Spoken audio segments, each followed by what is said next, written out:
Sea alabado Jesucristo y María su Santísima Madre. Bienvenidos a Conservando la Fe.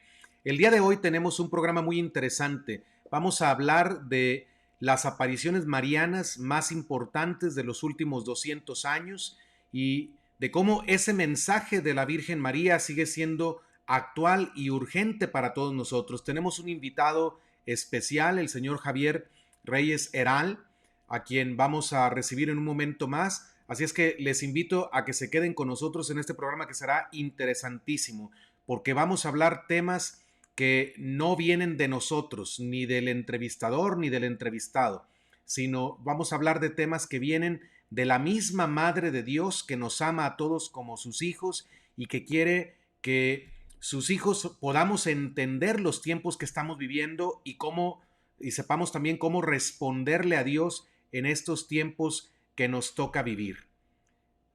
Les invito a que se queden con nosotros y a que compartan este programa para que el mensaje llegue a más personas. Muy bien, le damos la bienvenida al señor Javier Reyes Heral. ¿Cómo se encuentra, Javier? Todo bien, gracias, padre, y gracias por su muy amable invitación. Pues gracias a usted también por aceptar generosamente esta invitación y por compartirnos este tema tan necesario, tan urgente, diría yo, para los católicos que nos toca vivir en este tiempo de la historia.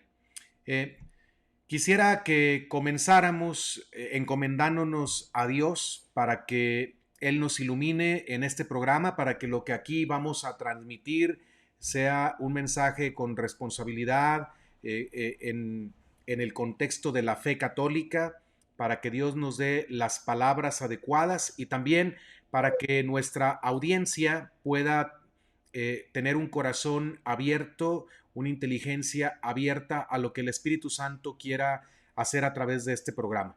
Entonces vamos a rezar el Padre Nuestro en latín, porque es el idioma oficial de la iglesia. Yo tengo un invitado internacional que ya nos dirá él un poquito sobre su vida, pero nos une la fe y en la fe tenemos esta lengua que es la lengua de la iglesia católica, lo sigue siendo la lengua latina, que es un instrumento también de unidad para todos. Así es que vamos a encomendarnos a Dios. In nomine Patris et Filii et Spiritus Sancti. Amén. Amén. Pater noster qui es in celis, sanctificetur nomen tuum, adveniat regnum tuum, fiat voluntas tua, sicut in cielo et in terra. Panem nostrum quotidianum da nobis hodie, et dimitte nobis debita nostra, sicut et nos dimittimus debitoribus nostris, et ne nos inducas in tentationem, sed libera nos a malo. Amén. Amén. Sancte Joseph, ora pro nobis. Ora pro nobis. Santa María, ora pro nobis. Ora pro nobis. In nomine Patris et Filii et Spiritus Sancti. Amén. Amén. Bien, pues estamos listos entonces para poder hacer este programa que yo preveo que va a estar interesantísimo. Señor Javier, ¿puede decirnos por favor algo de su vida? ¿Quién es usted? ¿De dónde viene? ¿De dónde viene el acento que tiene? Habla muy bien el español, pero tiene un acento que nos va a decir ahorita de dónde viene usted. Por favor, díganos algo y cómo es que se interesó en el tema de las apariciones marianas. Bueno, remarcablemente soy francés, nací en Normandía, crecí en París principalmente y empecé a trabajar, usted podría decir, en todo este círculo mariano en Francia, empezando a trabajar cuando yo tenía 20 y picos años. Usted podría decir por una lista, una colección de coincidencias y de circunstancias que me llevaron a conocer el famoso sacerdote francés, el abate René Laurentin, el padre René Laurentin.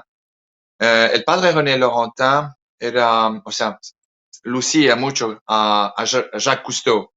Y los americanos lo llamaban el Jacques Cousteau de las apariciones marianas, porque el padre René Laurentin era uno de los más famosos mariólogos conocidos en la iglesia.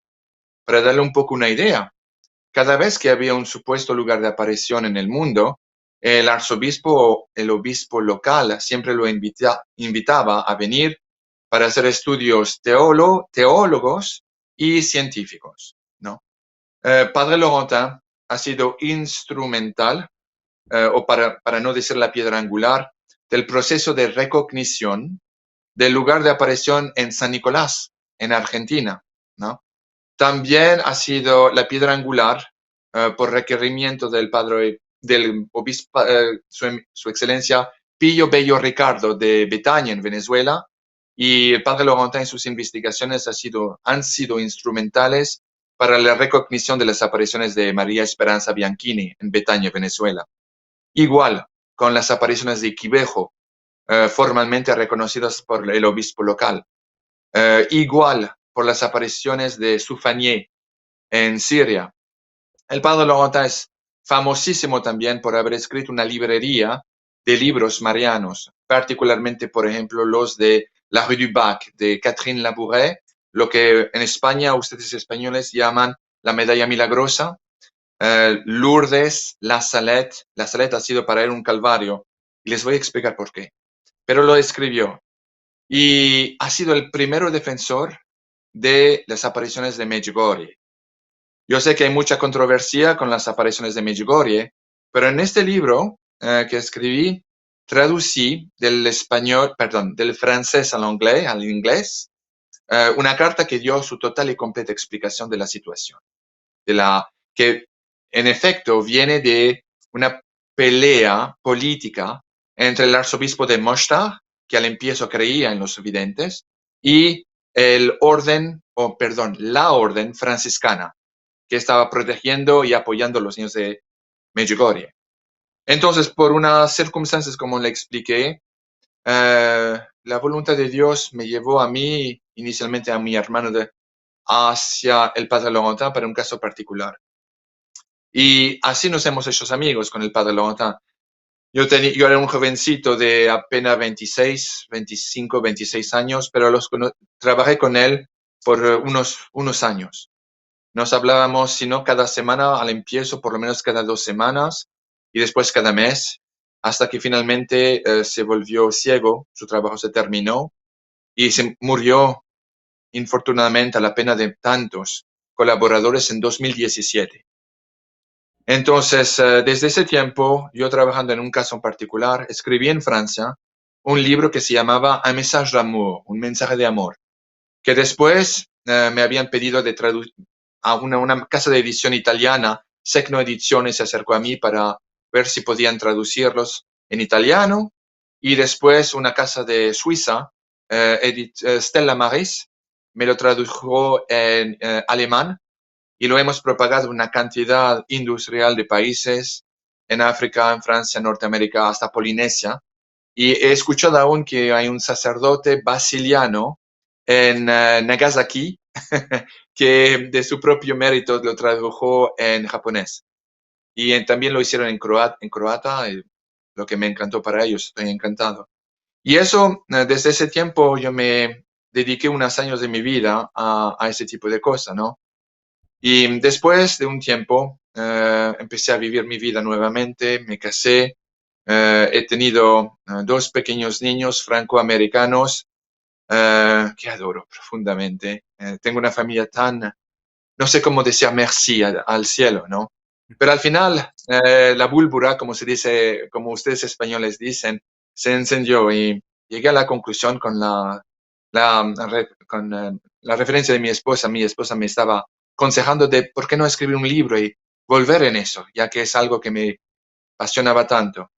Y es así que nuevamente en 2018, 2019, volví a empezar a escribir sin pensar que iba a ser tanto ruido, pero había tanto que me pareció era necesario que la humanidad escuchaba, se enteraba, porque hay tantos mensajes que el cielo ha querido enviar a la humanidad, y que por circunstancias muy particulares han sido calculadamente escondidas por la inconveniencia de la naturaleza de dichos mensajes. Me refiero particularmente a lo de la Salette, que es muy muy severo, muy grave, los de la Fraude y otros. Tengo 9 capítulos que tratan de las apariciones de la Salette, la Fraude, Tilly, en Normandía, de donde soy yo, Fátima, por supuesto, y ahí revelo la segunda mitad del tercer secreto de Fátima, que hasta hoy en día la Iglesia está escondiendo. Akita, que ha sido aprobado, ¿no? Una aparición suramericana de Quito, en Ecuador, en inglés se llama Lady of Good Success. Nuestra Señora del Buen Éxito se dice así. Del buen suceso, del buen... Buen suceso. Exactamente. Muy Exactamente. interesante esa aparición, ¿eh? Yo recientemente leí un libro bastante grueso, muy completo sobre esa aparición, es bastante interesante. Eh, Muy bien, señor Javier. Sí, para nuestra audiencia, los que nos están viendo en este momento, allí ustedes pueden observar en la pantalla, puse el libro Revelations, que está próximo a salir en español. Más adelante, hacia el final del programa, vamos a volver a tomar el tema de este libro que está por publicarse en español, pero es un libro muy interesante del que nos está hablando el señor Javier, que ha escrito sobre diversas apariciones de la Virgen María y sus mensajes que son urgentes para nuestro tiempo. Señor Javier, quería preguntarle, usted ha estudiado muchas apariciones de la Virgen ya por muchos años. ¿Cuáles serían las tres, por poner un número, apariciones marianas que usted considera más importantes para nuestro tiempo? Esa es una muy buena pregunta. Cada una tiene una importancia capital, pero de mi experiencia, desde que trabajé con Padre Laurentin, me he dado cuenta de una cosa, que cada aparición es complementaria. Es como un puzzle y cada una da un pedazo que da al final una gran imagen. Pero en contestación a su muy buena pregunta, yo diría, en mi modo de ver, la Salette, la Fraude con el estigmata Marie-Julie Janis y incuestionablemente Fátima. Esos son mi contestación, son las tres piedras angulares. Ok, porque es importante pues que la gente sepa cuando habla de mensajes marianos, que hay muchísimos y luego también hay falsos mensajes marianos, ¿verdad? Usted sabe que también se presenta este fenómeno de mensajes que no son realmente de origen sobrenatural, que pueden tener un origen incluso hasta demoníaco. La gente se puede confundir y se habla de tantos videntes, tantos mensajes. Por eso yo le hice la pregunta sobre tres. Yo estoy de acuerdo con usted en que hay más apariciones que son auténticas de la Virgen María y que es importante escuchar, pero para la gente que nos está viendo, los que siguen conservando la fe, que tal vez no tengan un montón de tiempo para investigar, al menos pueden seguir este caminito de investigar sobre las apariciones de La Salette, de Fátima y la tercera de Francia, se me olvidó el nombre, ¿cómo dijo? La Fraude en Bretaña. La Fourde en Bretaña. Muy bien. Ok. Entonces, eh, ¿por qué considera usted que esas apariciones son, digamos, como las más fundamentales, entre otras que también son importantes? Sí, La Salette empezó en los años 1840, 42, si no me equivoco, o 46. No, yo creo que fue en 46, disculpe. Y lo extraordinario era una sola aparición, ¿no? Pero en dicha aparición era el empiezo de unas, ¿cómo se diría? Era totalmente y perfectamente acoplada con la aparición que tomó lugar 16 años después en Lourdes. Y debido al hecho que en Lourdes era el seguimiento de lo que fue anunciado en La Salette, en Francia. El mensaje de La Salette para sus telespectadores, ¿no? Es muy particular. Ese mensaje venía con un secreto que es muy detallado. Ese secreto ha sido después que, y es paradoxal, pero después que la aparición fue formalmente reconocida como digna de creencia, tanto por el obispo de Grenoble que como por el dicasterium de la doctrina de la fe en Roma, debido al hecho que en el secreto revelado por los videntes era inconfortable por el clérigo del tiempo y del futuro y de la iglesia, era también profundamente inconveniente políticamente. Y se les voy a explicar rápidamente, ¿no? Después voy a explicar lo de la Fodé y lo de, rápidamente, no quiero abusar de su tiempo, y lo de Fátima, lo de Salah Salet. Ese mensaje ha sido escondido en una caja de hierro que ha sido bien preparada con el sello de la arzodiócesis de Grenoble y fue descubierta por accidente en 1999 por el abate o el padre Tocqueville, un francés que trabajaba como asistente increíblemente al padre René Laurentin. Y le descubrieron así por accidente cuando el buen padre salió y lo encontraron en la librería del Vaticano con el sello, estaba escondido atrás una montaña de papeles y yo qué sé. Cuando el buen padre Tocqueville sacó la caja, enseguida la abrió, reconoció enseguida el sello de Grenoble, ¿no? Y cuando abrió y descubrió la totalidad, el completo mensaje y secreto, debería decir secretos plural, de la Salet, fue inmediatamente a la congregación, a las oficinas de la Congregación de la Doctrina de la Fe, que en el tiempo estaba presidida por su eminencia el cardenal Ratzinger, futuro Papa Benedicto XVI, y le mostró. Enseguida ha obtenido la imprimatur, la permisión de imprimirlo, y lo hicieron. Se dice en Francia, por lo menos, que ese libro, Las apariciones y el mensaje de la Salet, fue la lectura favorita del Papa Juan Pablo II cada noche antes que se andaba a dormir. Esos secretos, para hacerlo corto, porque son muy largos. Nada más Principal, ¿esta historia la cuenta usted en su libro? ¿Estos detalles están en su libro? sí, todos, sin excepción. Todo lo que les voy a decir es un eco de lo que escribí en mi libro. Por eso que, como usted puede ver, es un libro, es un pavé, es una piedra, ¿no? Ok, excelente. Entonces, pero escribí todo ahí. Entonces, cuando regresaron y el mensaje de La Salet, principalmente está hablando de profecías. Y anteriormente yo le mencioné que para el padre René Laurentin, que escribió una librería de diferentes libros marianos, para él eso era un calvario, porque para él la parte profética de cualquier lugar de aparición es la más difícil con la cual tratar, porque la historia no está escrita en mármol, es siempre sujeta a cambio basado sobre el nivel de conversión y de respuesta de la humanidad.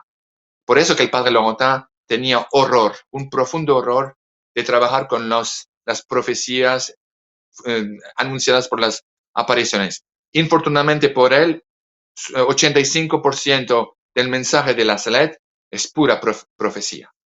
Y tuvo que tragar, tragar eso el pobre hombre, pero lo hizo admirablemente bien. El mensaje de la Salet trata principalmente de profecías, mensajes sobre el clérigo del tiempo y futuro. No es, y quiero hacer una nota con su permisión, padre. Los mensajes que sean de la Salet, que sean de la Fodé o de Fátima o cualquier, tienen por piedra angular o por objetivo principal, no de asustar, no de poner un ultimátum a la humanidad, todo el contrario. Los mensajes de la Virgen, a través de estos mensajes, aunque a veces muchos de ellos hacen miedo, porque son alarmantes, ¿no? No es para asustar ni amenazar, es más bien para decir a la gente, señores, si siguen en este mismo camino, esto es lo que va a suceder. En muchos casos, eso no hay nada que se pueda hacer para cambiar, pero se puede aliviar la intensidad. Y el mensaje principal de la Virgen es principalmente conversión. Es como si estaba su madre al lado de su auto y ustedes están caminando a 100 kilómetros a la hora en dirección de una pared. El mensaje de la Virgen es cambien de dirección antes que sea muy tarde. Conviértese antes que es muy tarde. Y el mensaje profético de la Salet es sumamente grave. No solamente habla de la Segunda Guerra Mundial, habla también de una Tercera Guerra Mundial. Habla del hecho que la Iglesia Católica va a pasar por la misma pasión de nuestro Señor Jesucristo. La misma pasión. Va a pasar por un vía crucis. Va a caer en sus rodillas. va a ser crucificada, enterrada, pero el mensaje de fe y de esperanza va a resucitar al fin. Y el corazón inmaculado de María va a triunfar al fin, como lo anunció también en Fátima. En este momento, yo creo sinceramente que estamos al punto de entrar en Gólgota. Y los mensajes de la Salet son que Roma efectivamente va a caer, que perderá, entre coimis, la fe, y que la silla de Pedro será ocupada por un breve momento por el anticristo. Cierren las coimías. Son términos que son muy absolutos y entonces que no son sujetos a interpretación. Llevo vuestra atención, insisto, sobre el hecho que estas apariciones, que esta aparición en la Salet singular, ha sido formalmente reconocida como digna de creencia, tanto en Francia como en Roma. No es Sí, sujeto a interpretación. quisiera, me parece a mí interesante esto que está comentando. eh, Quisiera preguntarle para que nuestra audiencia no se confunda. eh, Esto que usted está diciendo no contradice lo que nuestro Señor dijo: las puertas del infierno no prevalecerán contra la iglesia. Pero la iglesia jamás será completamente destruida, pero el Señor no aseguró que su iglesia no iba a pasar por crisis tremendas, o que no iba a ser eh, incluso perseguida y borrada del mapa prácticamente de muchas regiones de la tierra, que como ya ha pasado, pensemos en África del Norte, como en un tiempo el cristianismo fue muy floreciente allí, y luego vino el Islam y arrasó prácticamente con el cristianismo en esa región de la tierra, pero la iglesia sigue viva. Entonces, no contradice, ¿verdad? Estos mensajes de la Virgen no contradicen las palabras de Jesús: las puertas del infierno no prevalecerán contra mi iglesia.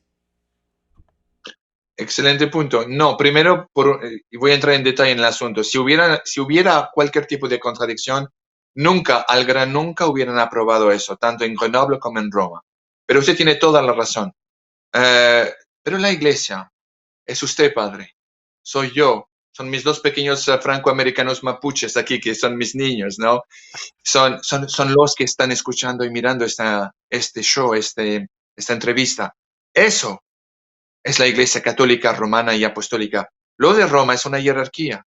Y atiro vuestra atención, usted sabe considerablemente mejor que yo, que con los 12 apóstoles había un Judas. Y ese Judas fue escogido por el Cristo. ¿Quiere decir que la iglesia no era válida por ese Judas? No. Cristo sabía muy bien lo que hizo cuando lo escogió. Tenía su misión también. Ese papa, este futuro anticristo mencionado en Roma, no es la iglesia. Y la iglesia de Cristo, fundida sobre Pedro, la única iglesia cristiana fundida por el Cristo, porque todas las demás, protestantes, anglicanas, luteranas, calvinistas, son todas fundidas por el hombre. ¿No? ¿Sería que Dios se equivocó? No, es imposible. Nada más, y tenemos que rezar para nuestros hermanos cristianos, pero el hecho es que hay una sola iglesia fundida por el Cristo y no puede haber sido equivocada. Entonces, por esta razón, nuestro Señor nos está diciendo que tenemos que seguir adelante, aún con todo lo que va a suceder, y mantener nuestra fe estable bajo todas circunstancias. Pero, como hubo un Judas en el tiempo del Cristo mismo, la Virgen ha sido muy clara en la Salet. Tendremos también un anticristo que será sentado en la silla de Pedro, en Roma. Muy bien. Entonces, eso está anunciado en el mensaje de la Salet. Y también quiero hacer otro comentario para nuestra audiencia. Yo le pedí al señor Javier que en este programa nos concentráramos en lo que la Virgen ha dicho respecto a lo que le espera a la iglesia, lo que sucederá al interno de la iglesia, lo que sucederá con la fe. Eh, yo quiero recomendarles a todos ustedes dos programas que el señor Javier grabó con mi amigo y hermano, como dice él, Luis Román, muy querido amigo y hermano puertorriqueño que tiene un excelente canal de YouTube que muchos de ustedes conocen, que se llama Conoce, Ama y Vive tu Fe. Abajo en la descripción de este video ustedes van a ver el link para que puedan eh, en otro momento ver esos videos que grabó el señor Javier con Luis Román. Allí se habla con más detalle sobre lo que las profecías dicen respecto a lo que le espera al mundo en general. Por eso yo le pedí al señor Javier que aquí habláramos más bien de lo que le espera a la iglesia, de lo que va a pasar ad intra y no ad extra, porque ese tema ya se trató en los programas de Luis Román, que están muy buenos y que les recomiendo que los vayan a ver terminando este programa. Entonces, bueno, muy bien, si puede continuar, estaba hablando del mensaje de la Salet, no sé si hay algo más del mensaje de la Salet o va a pasar a hablar de la Forde o de Fátima.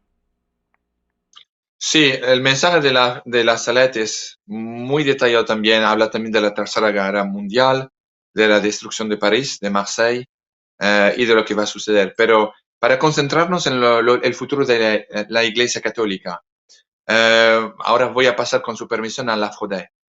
Los mensajes de la Frodé empezaron realmente en 1872-73 hasta 1941, cuando la stigmata y la vidente Marie-Julie Janis, que era una stigmata, ¿no? Murió durante la ocupación alemana en Francia, en 41. Y en esos mensajes es, sin la menor duda, el más grande capítulo que tengo en mi libro, al cual he puesto tal vez la más atención, ¿no? En ese mensaje la Virgen le reveló Nuestro Señor y aún San Miguel Arcángel una cantidad de detalles sobre la iglesia del tiempo y la iglesia de nuestro tiempo y del futuro. Para hacerlo corto, un resumen rápido. El cielo reveló a través aún del Santo Espíritu, ¿no? Espíritu Santo, que efectivamente la iglesia iba a caer, que iba a empezar con varios quismos, después el final de la Segunda Guerra Mundial, en los tiempos en los cuales estamos viviendo ahora. Quismos que van a formar un tipo de revolución, de guerra civil, vamos a decir, adentro de la Iglesia Católica. Siendo francés, yo nací al otro lado del Atlántico, a vecinos de Alemania. Para nosotros es algo muy fuerte lo que está pasando con nuestros vecinos alemanes, cuya colegio episcopal está presentemente desarrollando un esquismo que no tiene nombre, ni justificación ninguna, ¿no? Están desarrollando un magisterio totalmente independiente y paralelo a el de Roma, aún que el mismo Papa Francisco le han pedido de parar, que no tienen ninguna validez. Para ellos se quedaron totalmente y completamente indiferentes a esas respuestas pontificales, ¿no? Y están siguiendo hasta el final de este año y hasta el empiezo del 2023. El gran arquitecta, y utilizo mis palabras con mucho cuidado, el gran arquitecta, y nos entendemos, y explicaré después, pero de esta guerra, de esa revolución en Alemania, que ahora están dándose en Bélgica, el país al norte de Francia, ¿no? Se llama Marx, es el arzobispo de la ciudad de Múnich, en Bavaria. Ese hombre, y es lo que no se entiende, y había llegado ya, después que había empezado todo este escándalo, y todavía está siguiendo, llegó a su edad de 75 años, en el cual es el tiempo para presentar su demisión ¿Sí? al Santo Papa, porque es tiempo de retirarse.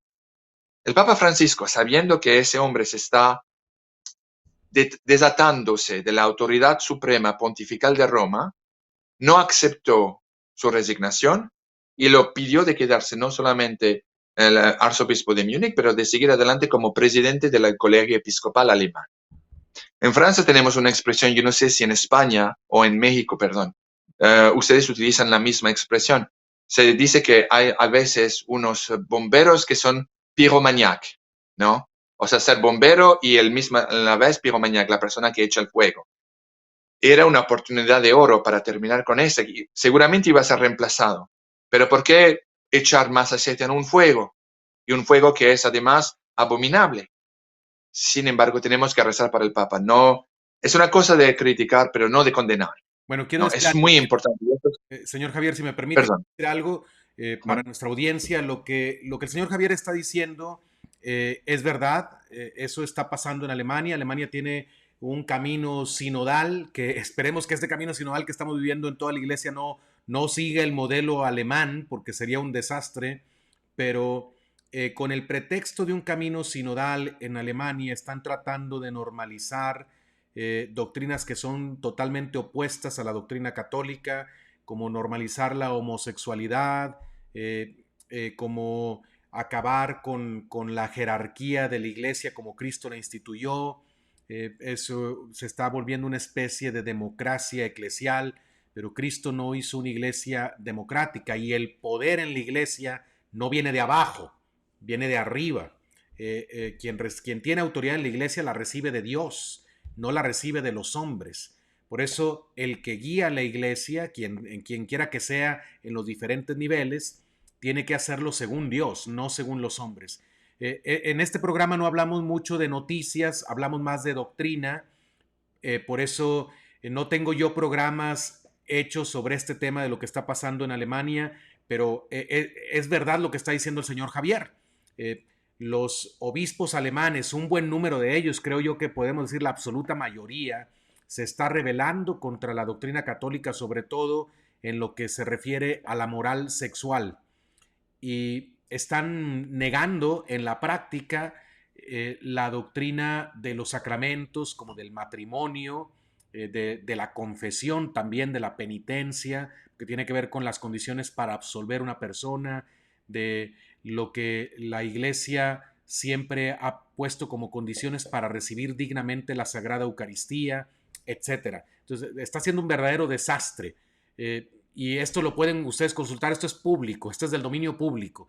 Aquí no estamos hablando de un chisme que se escucha por ahí en los rincones del Vaticano, estamos hablando de cosas que son públicas, completamente públicas. Ustedes pueden ir a comprobar en el internet que esto que estamos mencionando está sucediendo y que este cardenal Marx, que yo creo que le hace bastante honor a su apellido, pues está ciertamente causando mucho daño a la iglesia y definitivamente, pues sí, él es uno de los cardenales, si no mal no recuerdo, fueron 9 al principio que llamó el Papa para que fueran como sus principales consejeros y hasta la fecha ahí está activo. Es difícil de explicar, no sabemos nosotros cuáles razones tenga el Santo Padre para tenerlo allí, eso solo entre él y Dios lo saben, pero el hecho es que ahí está, una persona que públicamente, no en privado, no en voz baja, sino en voz alta, está haciendo mucho daño a la iglesia. Adelante, señor Javier, disculpe por la interrupción. No, no, era necesario. Gracias a usted, padre, era muy bien. Estoy totalmente de acuerdo con usted, exactamente. Y Marie-Julie Janis, la estigmatista, perdón, anunció eso, hizo un eco de la revelación que le fue hecha por nuestro Señor, por el Espíritu Santo, por el cielo. Dijo que eso iba a llegar también en otros colegios episcopales y aún en Francia. La Virgen explicó también que el momento llegará en el cual los obispos y una gran mayoría de sacerdotes van a también querer separarse de la autoridad de Roma para que sus vidas no sean, ¿cómo decir?, sujetas a la muerte o a la ejecución, porque la Virgen anunció que Francia y los países de la Unión Europea se van a volver izquierdistas y que va a haber una persecución contra los cristianos y que la mayoría de los obispos y sacerdotes no aceptarán de morir por su fe y que por consiguiente van a tratar de desatarse de la autoridad de Roma.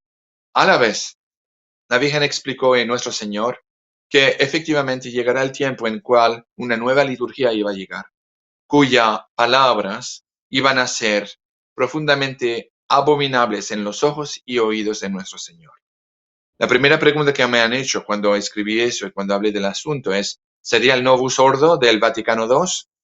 No, no es a eso que se refería. Se refería a una nueva liturgia que tendrá como pretexto, utilizando la palabra catolicismo, que quiere decir universal, para reunir todas las diferentes doctrinas cristianas, ¿no? Denominaciones, otras fes, como la musulmana, la judía y otras fes paganas.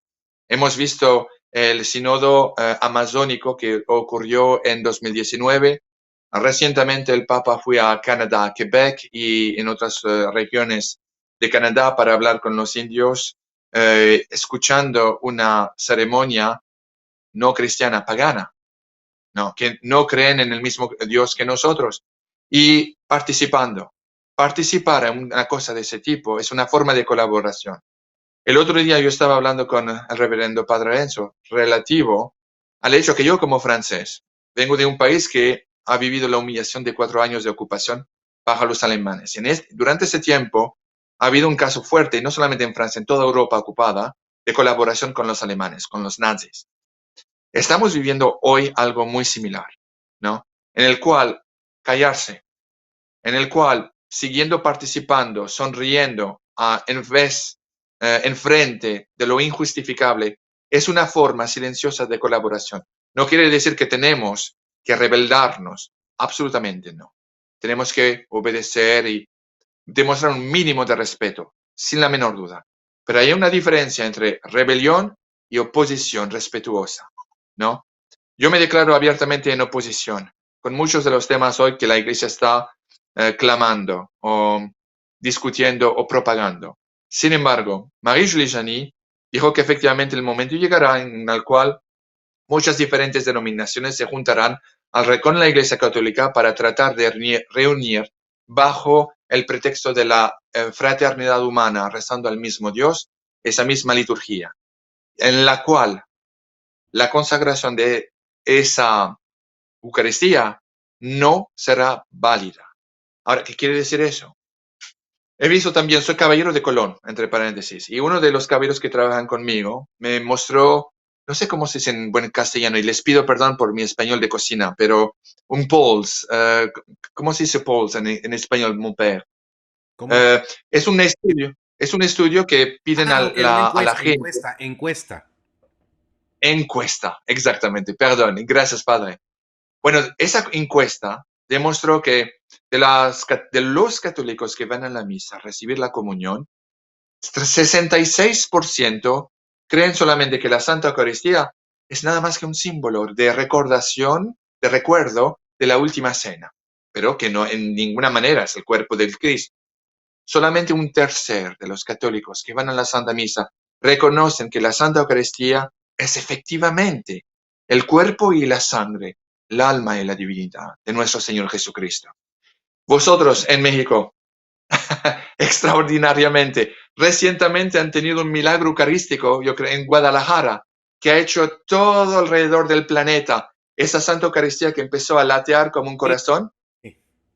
Eso se ha visto con bocas abiertas y ojos grandes abiertos en todos los países del planeta Tierra, incluido en el mío, en Francia. Así. Eso es uno entre varios otros. Hay los milagros eucarísticos que Dios ha permitido, que sea en Lanciano, en Italia, en Betania aún, en Venezuela, en multitudes de otros lugares.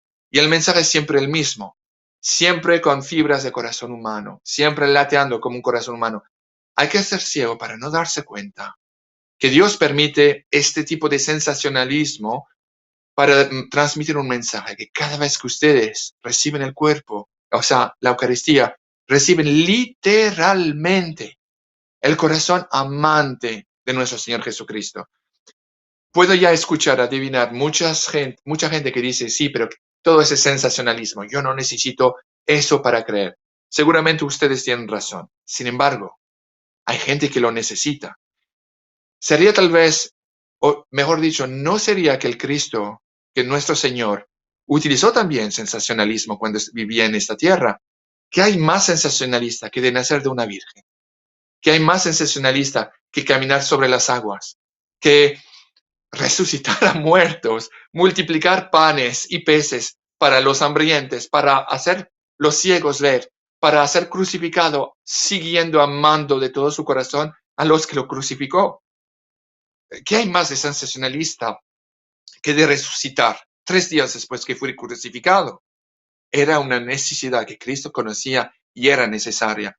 De la misma manera hoy, porque Dios nos ama eperduamente, ad infinitum, sin fin, sigue dándonos mensajes con ese tipo de sensacionalismo para nuestra salvación. estos mensajes, y no es para ser teatral o para tirar la atención que todas estas entrevistas o esos episodios están tomando lugar. Somos todos adultos. No es para conversación de salón. Es un mensaje que debe ser conocido porque era la voluntad de nuestro Señor del cielo que vosotros conozcan este mensaje, aun si es inconveniente para algunos en Roma o en otras partes que ustedes conozcan. Marie-Julie Janis explicó claramente, como en La Salette y también después en Fátima, que la iglesia va a caer. Va a caer como Pedro, cuando traicionó el Cristo 3 veces. Pero que al final, después de lo que debe ocurrir, no, la iglesia se va a volver nuevamente en sus pies y a través de un papa angélico, después de estos eventos, acontecimientos que deben ocurrir, la iglesia volverá a su gloria antepasada. Eso es el mensaje en general, las grandes líneas de la Frodé, de la Salette y también de Fátima y de otros. Fátima, usted me pidió, padre. El segundo misterio, el tercer secreto, vamos a decir, de Fátima. En junio del año 2000, conocemos todos la revelación que la Santa Sede ha hecho a través sus cardenales del misterio, la visión, ¿no? Y sí, eso era la parte del tercer secreto de Fátima. Lo que no les han dicho es lo siguiente. En 1943, cuando el arzobispo de Fátima pidió a la hermana Lucía dos Santos de escribir el tercer secreto de Fátima, era porque estaba al borde de la muerte. Y en ese momento el arzobispo, pensando que no iba a sobrevivir, claramente le pidió de escribirlo y escribió en 2 páginas. La primera, que estaba guardada en un sobre la visión, ¿no? Fue revelada. La segunda página, aproximadamente 27, 29 líneas, era el mensaje que acompañaba, como en los 2 primeros secretos, aparición, visión y mensaje, ¿no? La segunda parte del tercer secreto de Fátima era un mensaje en el cual, y está escrito en el libro, la Virgen María anunciaba eventos difíciles a tragar sobre los acontecimientos que iban a ocurrir, profecía. Y también que Satanás estaba caminando entre los cardinales, o que iba a caminar entre los cardinales de Roma y dirigir de manera indirecta a la iglesia, ¿no? O sea, no dijo eso así, pero dijo que estaba ya presente dentro de la iglesia católica, romana y apostólica, caminando entre los otros cardinales. El mensaje es claro. Quiere decir que el anticristo ya está en Roma, tal vez un cardenal, quién sabe. Pero eso era el mensaje que cuando Juan 23 lo abrió en 1960, se volvió blanco como una aspirina. Expresión francesa, perdone, pero entiende, como una aspirina. Pensaba que, Dios mío, ¿cómo es posible? Y justo cuando estaban al punto de empezar la campaña del Segundo Consejo del Vaticano. Entonces, en ese momento, Juan 23, pensando tal vez, era tal vez más sabio que Dios, o que Dios se equivocó, no puede haber sido, porque dijo a sus otros cardinales, este mensaje no corresponde a este periodo de tiempo. Hay que tener, o sea, es el colmo. Perdóneme, con todo debido respeto, Sí, sí. pero es el colmo. Hay que tener un seguro en sí mismo para decir eso y entonces llegar a la conclusión que seguramente el cielo se hubiera equivocado. Entonces, los órdenes y las instrucciones de la Virgen no eran sujetos a interpretación tampoco. La instrucción era lo siguiente, que el tercer secreto de Fátima debía ser liberado públicamente o al momento de la muerte de la hermana Lucía dos Santos, o a lo más tardar en 1960. ¿Por qué esa época? Sería una coincidencia que era justo al momento cuando empezó el Segundo Consejo del Vaticano. Yo tengo tendencia a sospechar que no. Y Garabandal, que ocurrió justamente cuando empezó eso también, no fue aprobado, cierto, pero condenado tampoco. Y hoy en día el cardenal de Garabandal está en favor de Garabandal. Sin embargo, uno de los mensajes que Conchita González de España había recibido de la Virgen era, en este momento le está sacando mucha importancia a la Santa Eucaristía, segundo Vaticano, Consejo del Vaticano. Estamos entrando mitad fe, mitad política. Sin embargo, la verdad es la verdad. La misma verdad por la cual Cristo fue crucificado y por la cual resucitó. ¿No? No se puede ser diplomático o politically correct, como se dice en inglés. Hay que decir la verdad. Por consiguiente, los mensajes de Fátima, la segunda parte ha sido escondida hasta hoy. Está revelado aquí gracias a las revelaciones del reverendo padre Villa, que trabajaba con un periodista americano y que le dijo sobre, porque este mensaje alguien misteriosamente se lo reveló a un periódico alemán que se llama Es Europea, ¿no? Y ahí se veía todo el mensaje con algunas adiciones más Hollywood, más sensacionalistas. Pero el reverendo padre Vila había arrayado todo lo que no era, había puesto en evidencia las partes que pertenecían al verdadero tercer secreto de Fátima y lo había pedido a este periodista norteamericano de publicarlo lo más que podía. Y se publicó así. Y había un libro italiano que se llama Il quarto secreto di Fatima, ¿no? Se ha escrito por un periodista italiano que se llama Antonio, Giotto, no me recuerdo. no es Antonio Pardon? Socci. Antonio Socci, Oui, exacto. sí, ¿verdad? Brillante ese señor. Exactamente, padre. Y ese hombre era ateo y se convirtió, ¿no? Y escribió un excelente libro sobre el asunto que confirma esos, o sea, lo mío confirma sus propósitos. Entonces, nuevamente, este mensaje fue hasta hoy formalmente escondido por la Iglesia Católica, por Roma, vamos a decir. Lo de la Afrodé siempre ha tratado de ponerlo en la sombra, ¿no? Y lo de la Salet, formalmente no se puede haber hecho más, sino fuera de quemarlo, lo pusieron en una caja y lo enviaron a la librería del Vaticano. Pero había también una otra parte en la Salet en la cual decía que iba a haber dos papas vermoulus. Vermoulu en francés quiere decir, y perdónenme por mi pobre español, pero comidos por los gusanos, podridos, ¿no? Que iban a ser dos, es una traducción más o menos correcta, pero ustedes entienden la idea, ¿no? Eso fue una de las razones principales por la cual Roma no ha colaborado, no ha obedecido y ha querido esconder estos mensajes al público. Y había otra cosa también sobre Una, la Salet, una un cuestión, mensaje político. los Sí, sí, mensajes perdón. que hay que entender, en Fátima, la Virgen hizo un pedido al Papa de consagrar Rusia a su corazón inmaculado. Eso era para el Papa, pero el secreto era para todo el mundo, ¿es así? Exactamente así. Y el Papa Pío XII también había leído el mensaje, el tercer secreto en su enteridad, ¿no? Y trató él también de consagrar el mundo como la bien lo había pedido. Estaba hecho en dos oportunidades por el Papa Pío XII incorrectamente y la Virgen tuvo que mandar nuevamente Lucía dos Santos al Papa Pío XII, que tampoco su consagración no fue aceptada.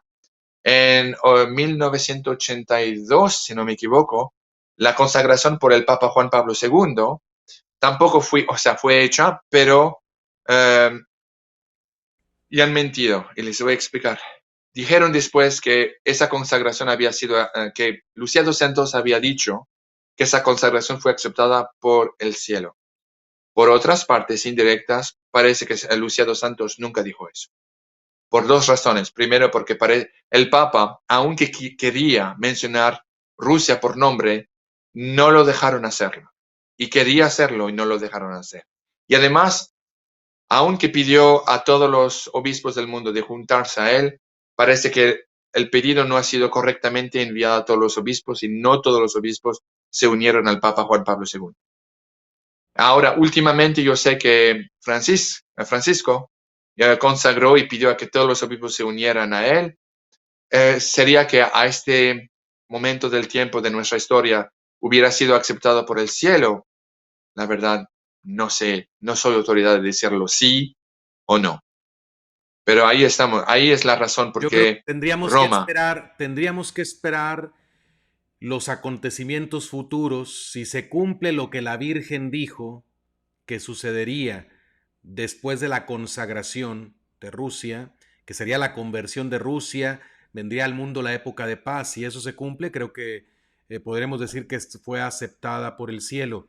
Sí, hay un poco de polémica. A mí me llama la atención respecto a la consagración que hizo el Papa Francisco. Obviamente es algo que vale y que el cielo va a escuchar. Dios lo va a escuchar porque es el vicario de Cristo con, yo no sé si todos los obispos del mundo, pero yo creo que muchos sí se unieron y además las oraciones de tanta gente, ¿cómo podemos pensar que Dios no va a escuchar eso? La pregunta es si esa es la consagración que pidió la Virgen en Fátima, si se hizo según las condiciones que la Virgen dijo. Y a mí me llama la atención nada más, si estoy equivocado y alguien tiene manera de enviarme alguna pista para salir de mi duda, pero yo nunca vi, nunca leí que el Papa relacionara esa consagración con lo pedido por la Virgen en Fátima. No, yo nunca vi, ni se anunció así, ni en la oración lo dijo, ni cuando en otros momentos que habló de la consagración, no recuerdo haber escuchado al Papa diciendo voy a consagrar Rusia por este propósito, para cumplir con el pedido de la Virgen en Fátima. Entiendo que hubo una petición de la gente de Ucrania y de otras partes también de que consagrara Rusia. Pero bueno, ese es un tema que no vamos a analizar aquí en detalle. Si fue la consagración que pidió la Virgen, lo vamos a ver por los resultados que vendrán próximamente. Y si no fue lo que la Virgen pidió, definitivamente esta consagración va a traer muchas bendiciones, pero no va a traer lo que la Virgen prometió que sucedería hasta que no se haga la consagración como ella lo pidió. No sé qué piensa usted de lo que estoy diciendo. Yo adhiero totalmente a sus ideas. Usted lo expresa considerablemente mejor que yo. Yo creo sinceramente que una de las razones por la cual los mensajes de Fátima han sido dados, ¿no? Por ejemplo, el primero y el segundo secreto era principalmente para advertir y evitar la Segunda Guerra Mundial, para que se haga eco a través del mundo entero, que haya conversiones, oraciones para evitar que esa Segunda Guerra Mundial hubiera tomado lugar. Era tan fácil de evitarlo. Si solamente políticamente, me encanta la historia, ¿no? Y en el tiempo, si Francia hubiera entrado sus tropas después que los alemanes entraron en la Ruhr, en la parte que estaba controlada por Francia, Alemania no estaba preparada para una Segunda Guerra Mundial, hubiera sido terminado el asunto, Adolf Hitler encarcelado. Si solamente estos mensajes de Fátima hubieran sido propagados, la gente se hubiera reunido en las misas, los sacerdotes, los obispos hubieran hablado de eso, pidiendo oración y sacrificio, conversión. Eso seguro que hubiera sido evitado. Pero no.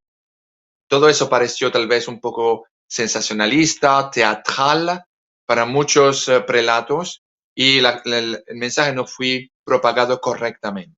Y lo peor ocurrió. Y estamos hasta hoy viviendo las consecuencias de esto. Misma cosa para estos mensajes a través de Marie-Julie Janin, a través Akita. Usted conoce, padre, con su permiso le voy a dar una anécdota que es relativo, es un puente entre Akita en Japón y las apariciones de Fátima, ¿Ok? particularmente su tercer secreto. El proceso de aprobación de Akita en Japón a través de la hermana Agnes Sasagawa, ¿no? En Japón, ocurrió cuando finalmente el obispo Ito, su excelencia obispo Ito, fue convencido que todo eso era cierto. La historia es muy larga, está en el libro. Y entonces él arregló un dossier porque había unas controversias que eran debido siempre a las influencias del enemigo, ¿no? Y hizo un dossier perfecto, súper profesional. Tomó el avión de Tokio hasta Roma y fue a ver su eminencia cardenal Ratzinger con el dossier. Y dijo, eminencia, mire, he venido para aclarar todos los problemas que hubo. Aquí está un dossier que yo y mi equipo hemos preparado para usted. Y el cardenal no sabía muy bien qué pensar, estaba un poco perplejo al empiezo, ¿no? Y después cuando le presentó el último mensaje de Akita a la hermana Sasagawa, que justamente era en el 13 de octubre 1900, si no me equivoco, 1978, si no me equivoco, tengo que averiguar, lo tengo aquí, pero en fin. Y cuando el cardenal lo leyó, lo dejó en la mesa y dijo, mire, excelencia, no vamos a tener más necesidad de hacer cualquier tipo de investigación, el asunto está cerrado, ya no quiero más, no hay necesidad de seguir adelante. El pobre obispo se alarmó y se dijo, pero eminencia, usted no me dejó oportunidad de explicar y usted ni ha leído mi dossier. El cardenal lo paró y le dijo, no, excelencia, usted no entiende. La razón por la cual no va a haber más necesidad de creer o de seguir con la investigación es porque este mensaje del 13 de octubre, ¿no? Que entre paréntesis es también el aniversario de la última aparición en Fátima, el milagro del sol. Este mensaje del 13 de octubre que usted me llevó es el mismo, el tercer secreto que Nuestra Señora ha dado a Lucía dos Santos en Fátima. Por esa razón, Roma va a declarar que este asunto es digno de creencia. Punto aparte. Eso es una evidencia, primero, que obviamente las apariciones de Sasagawa eran correctas, pero además que había una segunda parte del tercer secreto de Fátima que efectivamente han sido, y es todavía hasta hoy, Escondido. escondidas. Exactamente, Sí, ¿no? porque Eso fue, secreto del que está hablando usted de Akita, el mensaje de Akita, habla, pues, es terrible lo que dice, ¿no? Habla de naciones aniquiladas, habla de cardenales contra cardenales, obispos contra obispos, habla de que, si mal no recuerdo, también es de los que dicen que va a caer fuego del cielo, o no es ese, porque hay varios mensajes que hablan de que va a caer fuego del cielo, y eso no tiene que ver con, con la visión que dieron a conocer en el año 2000 como el tercer secreto de Fátima o la tercera parte del secreto. Algunos dicen no son tres secretos, es uno solo en tres partes, otros dicen primero, segundo y tercer secreto. Bueno, no tiene mucha relevancia. Creo yo que lo importante es que muchos estudiosos de las apariciones de Fátima piensan, creo yo, con mucho fundamento, que tienen muchas razones para fundamentar su caso, que lo que se reveló en el año 2000 no es falso, pero no es todo. Lo que, exacto, porque también el secreto contenía palabras de la Virgen y lo que se reveló en el año 2000 fue una visión y quisieron aplicarlo al intento de asesinato al Papa Juan Pablo II, pero hay que recordar que el contexto de la visión, aún la sola visión, no aplica al atentado contra Juan Pablo II porque en la visión esto ocurre en un contexto probablemente bélico, ciudad en ruinas, caminando entre cadáveres y el Papa es asesinado cruelmente, no habla de un atentado el secreto. Entonces, en cambio, el atentado al Papa Juan Pablo II sucedió en plena Plaza San Pedro, no había ningún contexto bélico, no había cadáveres por allí, que el Papa estuviera caminando entre cadáveres, así es que obviamente la visión no se refiere al atentado, aunque esa interpretación quisieron darle. Y después el cardenal Ratzinger, tiempo después, en una entrevista que le hicieron para EWTN, en Estados Unidos, él dijo que incluso tendríamos que esperar para el futuro otros ataques semejantes a la Iglesia y al Santo Padre.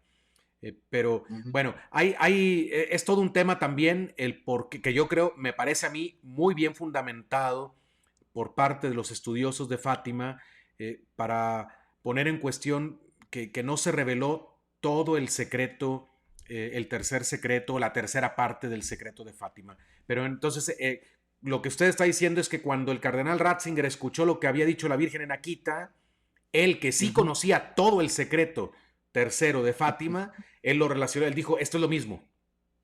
Así fue. exactamente. Y esa anécdota fue llevada en una reunión mariana, un seminario mariano en el cual fui presidido por el mismo obispo Ito y fui él que contó esta historia. Entonces yo creo que también es digna de creencia, tanto como la aparición de Akita. Ahora, eso de cardenales contra cardenales, obispos contra obispos, que también está en la Salet, si mal no recuerdo, ¿verdad? sí. En Garabandal, si mal no recuerdo, la Virgen dijo que sacerdotes, obispos y cardenales van por el camino de la perdición y están llevando muchas almas Mm. por ese camino. Pues claro, bueno, obviamente ya sabemos por qué no lo van a aprobar. No puede ser aprobado. Va a estar difícil que se apruebe las apariciones de Garabandal, pero quería preguntarle, ¿cómo interpreta usted eso? ¿Por qué obispos contra obispos, cardenales contra cardenales? ¿Qué quiere decir la Virgen con eso? En esto quiere decir lo siguiente, está haciendo un reflejo de nuestra situación actual, la cual es sumamente grave, ¿no? Roma está principalmente infiltrada, y no es una exageración, principalmente infiltrada de diferentes lobbies que son muy poderosos. Uno de los cuales es una coalición de lobbies entre principalmente la francmasonería, los masónicos, ¿sí? Los lobbies que son homosexuales, los ecologistas, la gente que es reformista, principalmente de influencia masónica. A Marie-Julie Janis, San Miguel Arcángel, dijo muy claramente que los masones iban a estar sumamente presentes tanto en la Iglesia como en Francia, y que el momento de la liberación de Francia y de la liberación de Italia, la restitución de la Iglesia, las personas indicadas y escogidas por Dios iban a pisar sus cabezas, las cabezas de todos los enemigos de Dios, incluido, y lo utilizo la palabra misma, masónicos. Los masónicos, los lobbies gays, homosexuales, los reformistas, los ecologistas, todos juntos han infiltrado la iglesia. La influencia es, yo diría, yo creo que es mayorista hoy en día en Roma. Bueno, Y la Virgen lo anunció. esto que usted está diciendo, lamentablemente, es del dominio público. Para nuestra audiencia, quiero que sepan, aquí no está, el señor Javier no está hablando de chismes, de rumores que se mencionan por debajo del agua. Más bien, estas son cosas del dominio público, lamentablemente. Eh, Como les digo, en mi canal yo no me dedico tanto a hablar de lo que está pasando en la iglesia. Hay gente que está haciendo un esfuerzo bastante bueno en estas áreas. Les puedo recomendar el canal, por ejemplo, de Luis Román, que ya mencioné, el canal Que no te la cuenten del padre Javier Olivera Rabasi, que es buenísimo y que él sí toca también estos temas de cosas que están pasando en la iglesia, que deben de ponernos en alerta a todos para que sepamos reaccionar como personas de fe. Pero, por decir, recientemente los obispos de Bélgica aprobaron una bendición para parejas del mismo sexo, cosa que está totalmente contraria a la doctrina católica, a la moral, al evangelio y a la tradición milenaria de la iglesia. Se está confundiendo la pastoral con tener contenta a la gente en todo. Eh, pero recordemos que la pastoral es el trabajo que hacen los pastores de la iglesia principalmente para llevar las almas a la vida eterna. El objetivo de un pastor no puede ser simplemente tener contentas a las ovejas, y sobre todo tenerlas contentas si van en el camino de la perdición. El pastor tiene que llamar a las ovejas para que lo sigan en el camino de la vida eterna, y ese camino es angosto, como lo dijo el Señor. Es estrecha la puerta que conduce a la salvación, y dice Jesús, muy pocos la encuentran. En cambio, el camino de la perdición es ancho, es fácil, es cómodo, es atractivo, es agradable, y un verdadero pastor de la iglesia no puede proponerles a las ovejas ir por ese camino ancho, porque se lleva a la perdición. Y dijo el Señor, y muchos van por él. Así es que los mensajes de la Virgen María, en realidad todos están en la Escritura. ¿Está usted de acuerdo conmigo, Javier, que todo lo que la Virgen María anuncia realmente no se está añadiendo nada a la revelación pública? Todo está en la Biblia, si lo queremos encontrar ahí está todo escrito, y en la doctrina católica de siempre, pero las revelaciones privadas nos sirven para recordarnos algunas doctrinas de la revelación pública, de la Sagrada Escritura y de la tradición, que en un determinado tiempo Dios sabe que es necesario recordar o profundizar, pero las revelaciones marianas no traen un nuevo evangelio, no es un quinto evangelio, no es una nueva carta de San Pablo, un nuevo libro de la Biblia, un Apocalipsis 2, no, es la misma doctrina. ¿Está de acuerdo, señor Javier? Totalmente. En cada aparición la Virgen ha venido para decir la misma cosa sin agregar a nada de las Santas Escrituras, nada en los Evangelios, pero para decir la misma cosa que dijo hace 2000 años atrás cuando vivía aquí, en Cana. Hagan todo lo que mi hijo os diga de hacer. Punto aparte, se limita a eso. Porque efectivamente, con las modas de la sociedad, parece que la iglesia se quiere adaptar a las modas, en vez de hacer que las modas se adaptan al Cristo y a sus enseñamientos. Es el mundo al revés. Las formas, los enseñamientos de Cristo, de la iglesia, no cambian con la moda de los hombres. Es a los hombres de cambiar. Usted mencionó algo muy interesante, padre, al empiezo de este episodio. Usted dijo que efectivamente la iglesia no es una democracia, pura verdad. La Iglesia Católica es una monarquía en la cual Cristo es el Rey y la Santísima Virgen María, nuestra Reina. Son a ellos de mandar, a nosotros de aceptar y obedecer, no para hacer placer solamente a Dios, para nuestra salvación. Y es todo lo que nos están siendo pedido es a base de amor. No es ningún tipo de dolor, de sacrificio. Es puro amor. Amor primero a nuestro prójimo, amor al Dios, amor a la iglesia que Él fundió a través del Cristo.